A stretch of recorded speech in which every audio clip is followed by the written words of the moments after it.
Hola!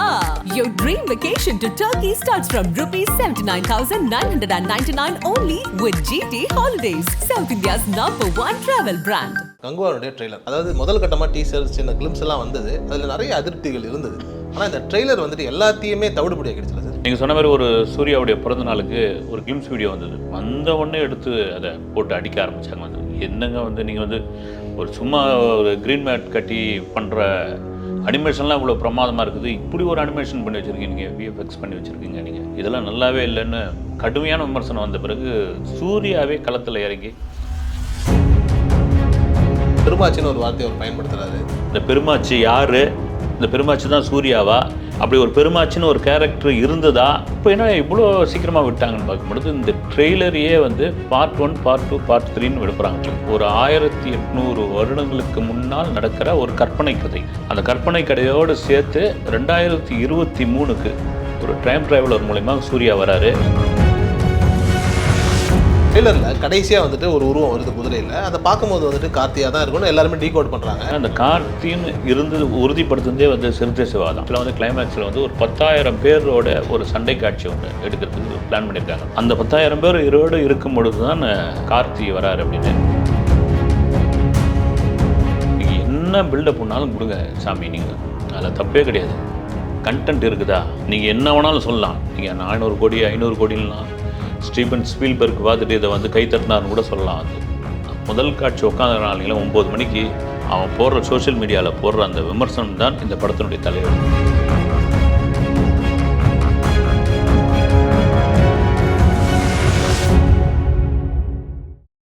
ஆகாயம் நேயர்களுக்கு வணக்கம். நான் உங்கள் அஷ்ரஃப். இன்று நம்மோடு இருப்பது செய்தியாளர் திரு செய்யார் பாலு அவர்கள். சார் வணக்கம் சார். வணக்கம். கங்குவானுடைய ட்ரெய்லர், அதாவது முதல் கட்டமாக டீசர் சின்ன கிளிம்ஸ் எல்லாம் வந்தது. அதில் நிறைய அதிருப்திகள் இருந்தது.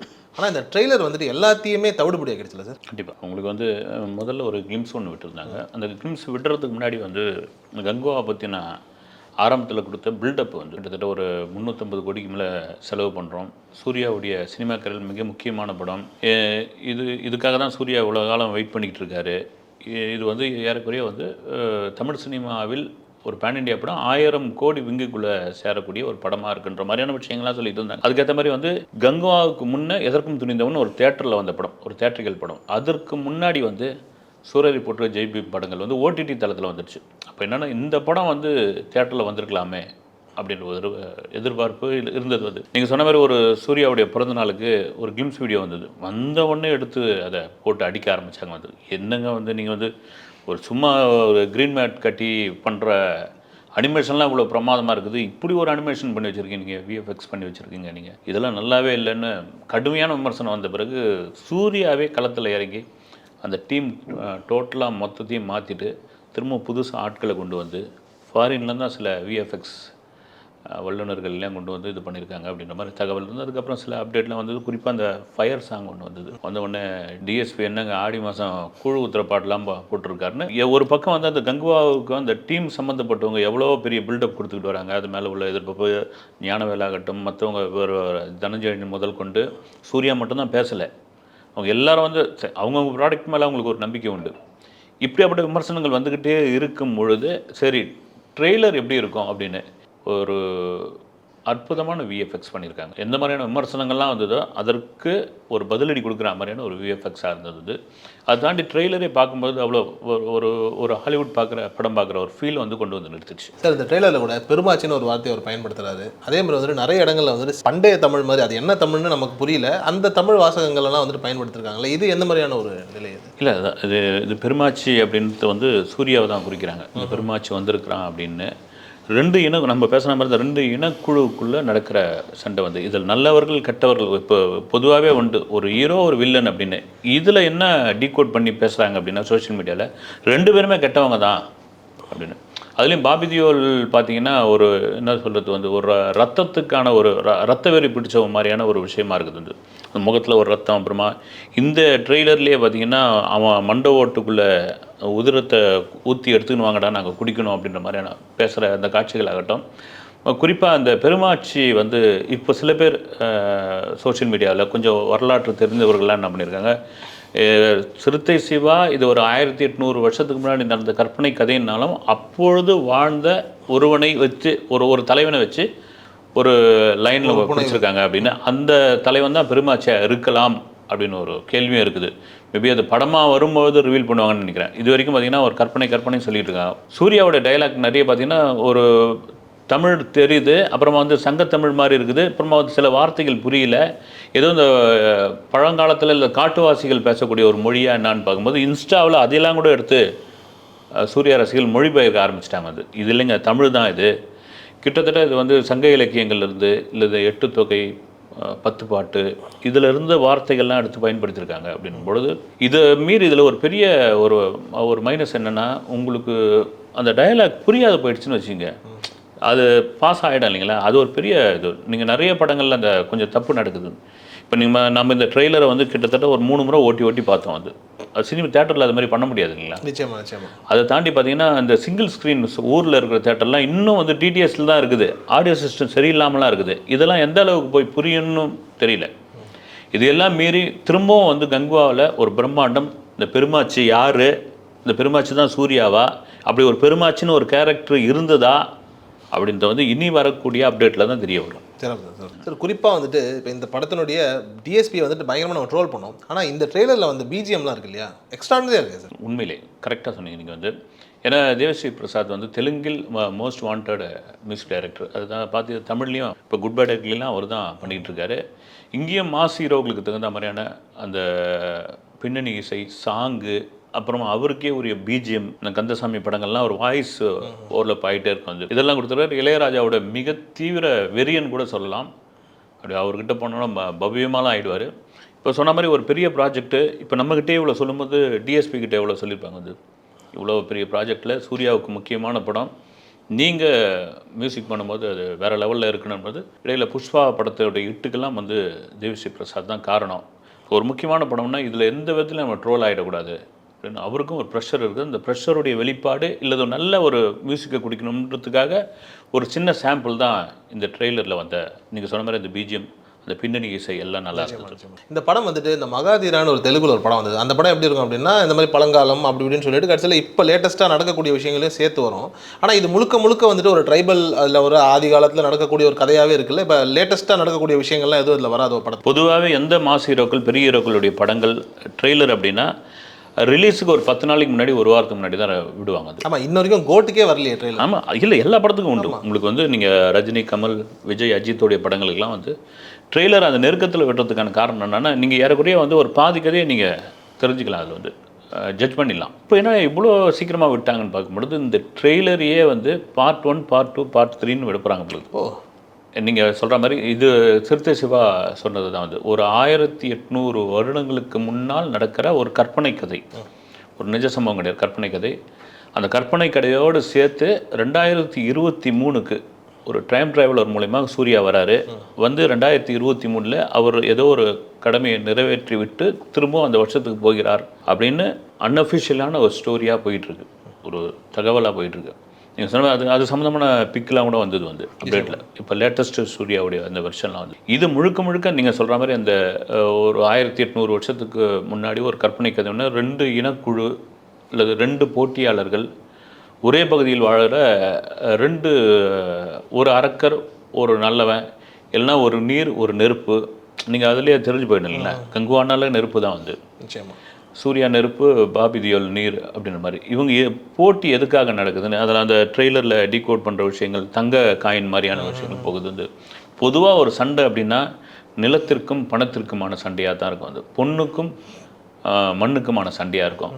இது கூட அதை பேஸ் பண்ணி தான் ஒரு பொண்ணுக்கும் மண்ணுக்குமா, இன்னும் பொண்ணுக்கான விஷயமானு தெரியல. வந்து நான் சொன்ன தங்கம் இல்லாத ஒரு பெண்ணுக்கான விஷயமா, பெண்ணுக்கான தகராறான்னு தெரியல. வந்து இது வரைக்கும் இப்படி காட்டி விட்டு போயிருக்காங்க. வந்து உண்மையிலேயே ட்ரெய்லரை பார்க்கும்பொழுது ஓகேப்பா, சூர்யாவுடைய படம் வந்து இவங்க சொல்கிற மாதிரி ஒரு பார்க்குற, அதாவது வந்து எதிர்பார்க்குற அளவுக்கு இருக்குது இந்த ட்ரெய்லர், அதை வந்து தூண்டுதுன்ற ஒரு நம்பிக்கை வருது. நிச்சயமாக சார். ஆனால் பெண்களுடைய கதாபாத்திரமே ட்ரெய்லரில் பெருசாக நம்ம எதுவுமே பார்க்கலையே சார். அது ஏன்? அது நார்மலாக ஒரு சூர்யா படம் எந்த பெரிய ஹீரோ இருந்தாலும் ஹீரோயினோட ஏதாவது ஒரு கிளிம்ஸ் ஏதாவது ஒன்று வரும். இதில் பெருசாக ஒன்றும் இல்லை. உங்களுக்கு பெருசாக இதில் ஆர்டிஸ்ட்டே யாருமே ரிவீல் பண்ண பாருங்களேன். ஒரு கலைராணி தான் முதல்ல ஒரு வாய்ஸ் ஓவர் கொடுக்குறாங்க. வந்து அப்புறம் அவங்களுடைய ஷார்ட் தான் முகம் காட்டாமல் அவங்க தலையிலேருந்து இது பண்ணுறாங்க. இந்த காட்டில் வந்து பல மர்மங்கள் இருக்குது, இதுக்கப்புறம் என்னென்ன நடக்குமோன்னு ஒரு ஓப்பனிங் வந்து கொடுத்து, அதுக்கப்புறம் பாபி தியோலேருந்து ஆரம்பித்து கருணாஸ் உள்ள வராது, அப்புறம் பிரேம் இருக்கார். இவர் தான் தெரிஞ்ச முகங்களான தான் நமக்கு தெரியுது, மற்றபடி யாரும் இல்லை. அதுதான் காரணம். உங்களுக்கு இவ்வளோ காலம் இருக்கு இல்லைங்களா, இதில் ஒவ்வொன்றா நம்ம வந்து அப்டேட் கொடுப்போம், ரிவீல் பண்ணுவோம். இன்னும் இருக்குது, இந்த படத்தை வந்து அப்டேட் கொடுத்து கொண்டாட வைப்போன்னு முடிவு பண்ணியிருக்காங்க. சரி, இப்போ ட்ரெய்லரில் கடைசியாக வந்துட்டு ஒரு உருவம் வருது குதிரையில், அதை பார்க்கும்போது வந்துட்டு கார்த்தியாக தான் இருக்குன்னு எல்லாருமே டீகோட் பண்ணுறாங்க. நீங்கள் அதை யாருன்னு பார்த்தீங்க? இல்லை, மேபி கார்த்தின் தான், சோஷியல் மீடியாவிலும் கார்த்தின் தான் பேசிகிட்டு இருக்காங்க. அந்த கார்த்தின்னு இருந்தது உறுதிப்படுத்துனதே வந்து சிறுத்தை சிவா தான். கார்த்தியும் சிறுத்தை சிவாவும் ஒரு இதில் பேசிக்கிட்டு இருக்கும்போது அதை சொல்லிடுவார் வந்து, கார்த்தியும் இதில் இருக்கார். கடைசி கிளைமேக்ஸில் கார்த்தி வரா மாதிரியான ஒரு காட்சி இருக்குன்றாங்க. ஆக்சுவலாக வந்து கிளைமேக்ஸில் வந்து ஒரு 10,000 பேரோட ஒரு சண்டை காட்சி ஒன்று எடுக்கிறதுக்கு பிளான் பண்ணியிருக்காங்க. அந்த 10,000 பேரை எப்படி கூட்டிட்டு வந்து கொடைக்கானல் காட்டுக்குள்ளே எடுக்கிறதுன்னு ஒரு பெரிய சவாலான ஒரு விஷயம் வந்து, அவ்வளோ பேருக்கு அந்த காஸ்டியூம் கொடுத்து அதை கரெக்டாக அசம்பிள் பண்ணி அந்த ஃபைட் சீன் ஒன்றே எப்படி இருக்கணும்னா, சிறுத்தை சிவா இதை வந்து க்ரீன் மேட்டில் எடுத்துடலாம் அப்படின்னு முடிவு பண்ணுவோம். சூர்யா தான் ஒத்துக்கலையாம். கூட்டினுவாங்க, 10,000 பேர் கூட்டினுவாங்க, என்ன செலவு, இவ்வளோ செலவு பண்ணியாச்சு, அந்த 10,000 பேர் இருவோடு இருக்கும் பொழுது தான் கார்த்தி வராரு அப்படின்னு. அதில் எவ்வளோ ஒரு டைலாக் வருது, எந்த அளவுக்கு உண்மைன்னு தெரியல. சோஷியல் மீடியாவில் பேசுகிறாங்க, 3 ரத்தமோ 2 ரத்தமோ அப்படின்னு பேசுகிறாங்களே, அது கார்த்தியை பார்த்து பேசுறதுன்னு சொல்லிக்கிட்டு இருக்காங்க. இப்போ ட்ரெய்லர் வச்சு முழு கதையும் சொல்லிட முடியாது, மேபி இருக்கலாம் வந்து. இல்லை, கார்த்தி வந்த உடனே என்ன ஆகுது, இது ஒரு வேற ஒரு படமாக மாறுது வந்து. யாரோ கேமியா ரோல் பண்ணுறத விட நம்ம தம்பியை கூப்பிட்டு பண்ணிட்டு போயிடுமே அப்படின்னு. அது வந்து செகண்ட் பார்ட்டுக்கான ஒரு லீடாகவும் போகுது. ஓகே, ஒரு நல்ல எதிர்பார்ப்பு தான் இது வந்து. நிச்சயமா. ஆனால் சார், கார்த்தியும் சூர்யாவும் பல வருடங்களாக சேர்ந்து நடிக்கணும்னு சொல்லி முயற்சி பண்ணிட்டு இருக்கும்போது கூட இந்த படத்தில் பிரத்யேகமாக வர்ற அளவுக்கு சிறுத்தை சிவா மேலேயும் இந்த கங்குவா கதையின் மேலேயும் நம்பிக்கை வர்றதுக்கான காரணம் என்ன? இல்லை, நீ இப்போ இதில் கடைக்குட்டி சிங்கத்தில் ஒரு காட்சி வரும். ஆமாம், அது சின்ன ரோல் வருவார். இது படம் முழுக்க வர்றதுக்கான நீங்கள் நல்ல கேள்வி கேட்டீங்க. சொன்ன மாதிரி இப்போ கூட தாங்க பார்த்து ட்ரெய்லரை பார்த்து கேட்குறாங்க நிறைய பேர் வந்து, எனக்கு வந்து ஒரு ராஜமௌலி எடுக்க வேண்டிய படம் வந்து, ஒரு பிரம்மாண்டமான ஒரு சங்கர் எடுக்க வேண்டிய படம், இதை வந்து சிறுத்தை சிவா கிட்ட கொடுத்துருக்கீங்கன்ற மாதிரியான காரணம். அப்படி வந்து நம்ம யாரையும் நம்ம அப்படி பேச முடியாது அப்படி நம்ம யாரையும் இது பண்ண முடியாது. அது காரணம் என்னன்னா, கிரியேட்டர் வந்து நம்ம அவங்களுக்கு கிடைக்கிற வாய்ப்பு தான். தொடர்ச்சியாக சிறுத்தை சிவா மேலே வந்ததுக்கான காரணம்னா, சிறுத்தைன்னு ஒரு ரீமேக் படத்தை பண்ணார். அதுக்கு பிறகு வந்து அஜித்தோடைய கம்பெனி டைரக்டராகவே மாறிட்டார் அவர். அதை தொடர்ந்து அப்புறமா அண்ணாத்துன்னு ஒரு படம் ஃபெயிலியர் ஆகிடுச்சு. அப்புறம் பொதுவாக என்னென்னா, இவர் ஒரு மசாலா பட டைரக்டர், இவர் என்ன எடுக்க போகிறார் அப்படின்ற மாதிரி விஷயம். கதையை இவர் தான் ஒன்று இன்னும் பெரிய ஆச்சரியமாயிடுச்சு.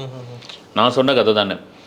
அந்த டீம் குறிப்பாக சொல்கிறது என்னென்னா, இது வரைக்கும் நீங்கள் சிறுத்தை சிவான்னு கூப்பிட்டுருந்தீங்க, இந்த படத்துக்கு பிறகு கங்குவா சிவான்னு கூப்பிடுவீங்க அப்படின்லாம் வேறு சொல்லியிருந்தாங்க. வந்து ஒரு இயக்குனர் மேலே வச்ச நம்பிக்கையாக கூட இருக்கலாம் அது.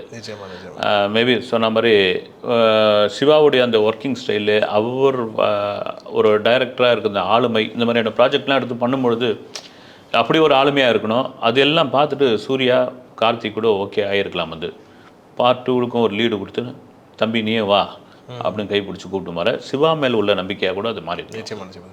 வேல்பாரியில் வந்துட்டு இருக்கக்கூடிய சில கேரக்டர், சில கதாபாத்திரங்களுடைய தழுவல் தான் கங்குவா அப்படின்னு சொல்லி ஒரு சாரார் சொல்கிறாங்க இல்லையா, அது உண்மையாக இருக்க வாய்ப்புண்டா? நீங்கள் வேல்பாரி பார்த்தீங்கன்னா, நாவல் படித்தவங்களுக்கு தெரியும். அதை ராஜமௌலியை RRR பாகுபலிலாம் யூஸ் பண்ணியிருப்பார்.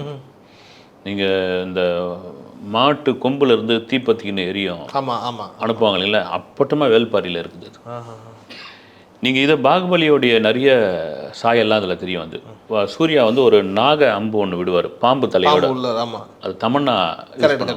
ஆமாம், தமன்னா யூஸ் பண்ணுவாங்க. அதே போல் பார்த்தீங்கன்னா, ஒரு யானை தந்தத்தை வச்சு ஒரு ஃபைட் ஒன்று இருக்கும். எனக்கு தெரிஞ்சு ஒரு தம்பி கூட சொன்னார் வந்து, அது ஒரு ஹாலிவுட் படத்தை 10 வருஷத்துக்கு முன்னாடி பார்த்த ஒரு ஹாலிவுட் படத்தோடைய, அதாவது ஒரு யானையை ஆசையாக ஒருத்தன் வளர்ப்பான், அதை கொண்டு போய் கறியாக்கி சமைச்சு சாப்பிட்ருவாங்க. அது எலும்பு கூடு மட்டும்தான் இருக்கும். அதில் இருக்கிற 2 எலும்பு கூடு கையில் கட்டிக்கிட்டு சண்டை போடுறது தான்னு அதை அப்படியே எடுத்து வச்சுருக்காங்கன்னு. பொதுவாக இந்த மாதிரி ஹிஸ்டாரிக்கல், அது கற்பனையாக இருக்கட்டும், நிஜ சம்பவங்களாக இருக்கட்டும், எடுத்து பண்ணும்பொழுது மற்ற படங்களுடைய சாயல் வரதான் செய்யும். அது ஒன்றும் தடுக்க முடியாது. நிச்சயமாக சார். ஆனால் ஒரு சில இடங்களில் பார்க்கும்போது வந்துட்டு கொஞ்சம் புலி மாதிரி ஆகிடுமோ அப்படிங்கிற மாதிரியான ஒரு நிலையில் சூர்யா ரசிகர்கள் புலியை கரைக்கவும் செய்யுது இல்லையா? இல்லை, உண்மையாக வந்து நீங்கள், நான் வந்து சூர்யாவுக்காக சொல்லவே இல்லை. மறுபடியும் சொல்கிறது என்னென்னா, நீங்கள் என்ன பில்டப் பண்ணாலும் கொடுங்க சாமி, நீங்கள் அதில் தப்பே கிடையாது. கண்டென்ட் இருக்குதா? ஊருங்களில் கிராமத்தில் சொல்லுவாங்கல்ல, சட்டியில் இருந்தால் தான் அகப்பையில் வரும்னுவாங்க. வந்து அங்கே முதல்ல அதில் இருக்கணும் இல்லைங்களா? அந்த கண்டென்ட்டு ஏன் இவங்க கோட்டை விட்டுறாங்க? பொதுவாக நான் சொல்கிறேன், நீங்கள் சமீப கால படங்கள்லாம் இந்த மாதிரி பில்டப் படங்கள்லாம் எவ்வளோ நம்ம எடுத்துக்கலாம். அது ஓஹோன்னு சொல்லி போன சீக்கிரத்துலேயே ஓடி வந்த கூட்டம்லாம் இருக்குது. வந்து தூக்கி அந்த ஃபஸ்ட் ஷோவில் அவன் முடிவு பண்ணுறது தாங்க. நீங்கள் என்ன வேணாலும் சொல்லலாம். நீங்கள் 400 கோடி 500 கோடின்லாம் ஸ்டீபன் ஸ்பீல்பர்க் பார்த்துட்டு இதை வந்து கை தட்டினார்னு கூட சொல்லலாம். வந்து முதல் காட்சி உட்காந்துக்கிறான் இல்லைங்களா, 9 மணிக்கு, இல்லைனா ஸ்பெஷல் காட்சி கொடுத்து 6 மணிக்கு உட்காந்து பார்க்குறான் பாருங்கள். அவன் போடுற சோஷியல் மீடியாவில் போடுற அந்த விமர்சனம் தான் இந்த படத்தினுடைய தலையெழுத்து. சார் பொதுவாக வந்துட்டு தமிழ் சினிமாவை பொறுத்த வரைக்கும், தமிழ் ரசிகர்களை பொறுத்த வரைக்கும் ரொம்ப எக்ஸ்பெரிமெண்டலாக சில விஷயங்கள், அதாவது இரிட்டேட் பண்ணுற மாதிரி விஷயங்களை விரும்ப மாட்டாங்க. குறிப்பாக வந்துட்டு இந்த வாய்ஸ் மாடுலேஷன் பண்ணுறது, இந்த ஓவரால் லைவ் ரெக்கார்டிங்னு சொல்லிட்டு சவுண்ட் ஒழுங்காக கேட்காம இருக்குது, இந்த மாதிரியான விஷயங்கள்லாம் பண்ண மாட்டாங்க. அது நம்ம நிறைய படங்களில் பார்த்துருக்கோம். இதில் வந்துட்டு சூர்யாவுடைய வாய்ஸ் வந்துட்டு ஏதோ ஒரு மாடுலேஷன் பண்ணி ஒரு விஷயம் பண்ணுறாங்கல்ல, படம் ஃபுல்லாக அவர் இப்படி பேசினா ஆடியன்ஸ் ரசிப்பாங்களா? அது ஒரு உண்மையிலேயே ஒரு கட்டக்குரல் மாதிரி இருக்குது. கட்டக்குரல் மாதிரி இருக்குது. நீங்கள் சொல்கிறது கரெக்ட் தான். அது படம் முழுக்க வருதா, ஒரு ஹீரோவோட கேரக்டர் இப்படி ட்ராவல் ஆகுது அப்படின்போது நமக்கே ஒரு மாதிரி இருக்குது. ஒரு சமயம் இந்த கேரக்டரை பார்க்க அந்த குரலை கேட்க அவங்களுக்கு வந்து ஆடியன்ஸுக்கு ஓகே பண்ணிடுவாங்களான்னு தெரியல. முதல்ல அப்படி ஒரு மாதிரி இருக்கும். ஆனால் நீங்கள் சொல்கிற மாதிரி சூர்யாவோட ஒரு வழக்கமான குரலை பேசலாமே அப்படின்னு. இன்னொரு விஷயம் வந்து ஆடியன்ஸுக்கு வந்து நீங்கள் நம்பகத்தன்மைன்னு ஒன்று இருக்கு இல்லைங்களா, அதை வந்து நீங்கள் ஸ்க்ரீனில் வந்து ப்ரெசென்ட் பண்ணணும். நீங்கள் 1000 சொல்லிடலாம், நம்பகத்தன்மை இல்லாத படங்கள் பூரா தூக்கி வச்சுட்டாங்க. வந்து ஒரே ஒரு உதாரணம் சும்மா சின்னதாக சொல்லிடுறேன். RRR ஜூனியர் NTR திடீர்னு பார்த்தீங்கன்னா ஒரு மாட்டு கறியை வந்து சுமந்துக்கிட்டு போவார். ஏதோ ஒரு குடோனில் எடுத்து போய் போடுவார். வந்து அது என்னன்னே தெரியாது. வந்து ஏதோ ஒரு மர்மமாக இருக்குதுன்னு கடைசியில் பார்த்தா ஒரு விலங்கை வளர்ந்துக்கிட்டு இருப்பார். அது நிஜத்தில் நீங்கள் சாத்தியப்படாது. ஆனால் அந்த டைரக்டர் வந்து ஆடியன்ஸுக்கு வந்து அதை யோசிக்க விடாமல் அவ்வளோ விலங்குகள் இருக்குது, வைல்ட் அனிமல் பூரா எடுத்துன்னு வந்து ஒரு நகரத்துக்குள்ளே வளர்க்க முடியாது. வந்து ஆனால் அதுக்கு ஒரு நம்பகத்தன்மை கொண்டு வந்து அந்த காட்சியை நீங்கள் யோசிக்க விடாமல் டக்குன்னு ஒரு சீனுக்குள்ளே போயிடுறாங்க பாருங்கள். இதுதான் டைரக்டரோட திறமை. இதுதான் வெற்றிக்கான காரணம். இது மாதிரி கங்குவாவில் சில நம்பகத்தன்மையான ட்ரெய்லர் பார்க்கும்போதெல்லாம் நமக்கு தோணுது. அது எப்படி ஆடியன்ஸ்கிட்ட கனெக்ட் பண்ண போகிறார்கள், சிவா எப்படி அதை கொண்டு போய் சேர்க்க போகிறார், சூர்யா எப்படி அதை வந்து ப்ரெசென்ட் பண்ண போகிறார் அப்படின்ட்டு தான் தெரியல. நிச்சயமாக சார். இப்போ அக்டோபரில் படம் ரிலீஸ். இப்போ இன்றைக்கே வந்துட்டு ட்ரெய்லர் வந்துட்டு ரிலீஸ் பண்ணுறதுக்கான காரணம் அப்படிங்கிறது ஒரு சாராருடைய பார்வையில், இப்போ பொதுவாக வந்துட்டு ஒரு படத்தினுடைய போஸ்டர் ரிலீஸ் பண்ணுறது காரணம் என்னென்னா ஏரியா விற்க அப்படின்னு சொல்லி ஒரு டைமில் சொல்லுவாங்க இல்லையா. இப்போ இந்த ட்ரெய்லரை ரிலீஸ் பண்ணி படம் நல்லா இருக்குது வாங்குங்க அப்படின்னு சொல்லி இன்வெஸ்டர்ஸை இழுக்கிறதுக்கான ஒரு நிலையை, அவசியமே பெருசாக வியாபாரம் ஆகலைங்கிற அந்த ஒரு நிலை கங்குவாக்கு இருக்கா? இல்லை, மேபி வந்து அவங்க சொல்கிறது பிரகாரம் பார்த்தீங்கன்னா 350 கோடின்றாங்க. பட் அவங்க ப்ரொடக்ஷனில் என்ன வேணாலும் சொல்லிட்டு போயிடலாம். ஒரு ப்ராடக்ட் மேபி இருக்கலாம் கூட, வந்து அதில் பாதி கூட இருக்கலாம். 350 கோடி அப்படின்ட்டு வந்து இது சூர்யாவுக்கான வியாபாரம். நீங்கள் சொல்கிற மாதிரி வியாபாரம், அவருக்கான ஒரு ஓப்பனிங், இதை தாண்டி வேர்ல்டு வைடு இப்போ ஃபேன்ஸு. இப்போ நீங்கள் வந்து ஒரு விஜய் அஜித் எடுத்துக்கங்க, மாநிலம் ரீதியாக அவங்களுக்கு இருக்காங்க. அதை தாண்டி வந்து FMSன்னு வெளிநாட்டில் வந்து ஒரு பெரிய பார்வையாளர் இருக்காங்க. சூர்யாவுக்கு அப்படி இருக்காங்களே ஒரு FMS ஏரியாவில்? இது வந்து ஒரு என்ன சொல்கிறது, ஒரு யூனிவர்சல் சப்ஜெக்டான மற்ற இடங்களை மற்ற இதில் பார்ப்பாங்களா அப்படின்ற ஒரு கேள்வியில் இருக்குது. வந்து நிச்சயமா சார். காத்திருந்து பாப்பா என்ன நடக்குது அப்படின்னு. ரொம்ப நன்றி sir. Hola! Your dream vacation to Hong Kong starts from ₹74,999 only with GT Holidays, South India's #1 travel brand.